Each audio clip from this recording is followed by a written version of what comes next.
शेर वल गुलाम मुहम्मद चक नंबर 204 जूत्तें बोलता पाया। ज़िला चनियोट, तहसील भवाना, थाना लंगराना का रेश हूँ।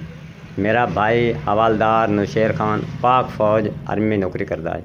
उस मुल्क की खातिर, अपने वतन की खातिर जान कुर्बान की जी।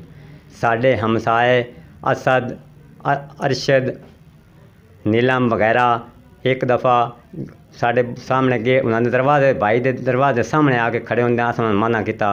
वो नशा पींदे न, शराब पींदे न और जो जुआ खेडते हैं, सारा हर काम बुरा उन्होंने बिच।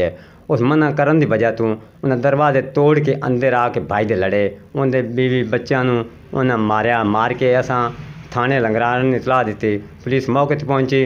वो मुदई उसका उन्हें आर्डर परचे दिता। असी बंदे फदवा के आर्डर से दोने भाई थाने लै गए। मेरा भाई छोटा मैथों उन्हें साढ़े घर आके अंधाधुंध फायरिंग की। मुड़ मौके पर पुलिस वाले मुड़ फिर मौके पर आए नहीं। बंद पूरे पिंड इकट्ठा है और पूरा गांव वेख के रह के फायरिंग करते पे। अंदरों पुलिस वाले 4 खोल 6 राउंड उठा के लै गए। एक रुमाल लै गए जिस तो नकाब करके आया जी।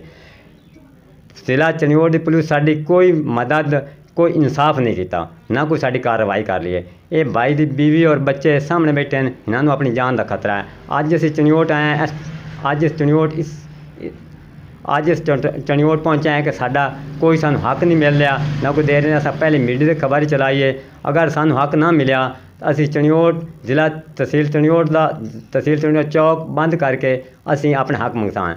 साड़ी वजीर आज़म इमरान खान को अपील है, चीफ ऑफ आर्मी स्टाफ को अपील है, साड़ी चीफ जस्टिस को, वजीर आला को, IG पंजाब को साड़ी अपील है कि शहीद दे बेवा नू अपने हक मिलना चाहिए।